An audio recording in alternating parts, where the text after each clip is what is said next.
ছোটবেলায় মা বলতো যে উনুনে রান্না যখন করবি তখন বুঝবি যে রান্না করার কি জ্বালা।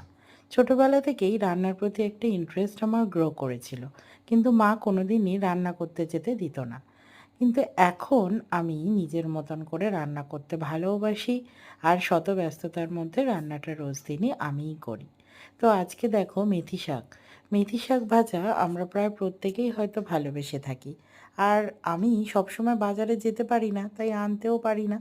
আজ নিয়ে এসেছিলাম স্কুল থেকে ফেরার পথে। তো এসেই মাত্র ভাবলাম যে একটু ভাজাটা করে নিই।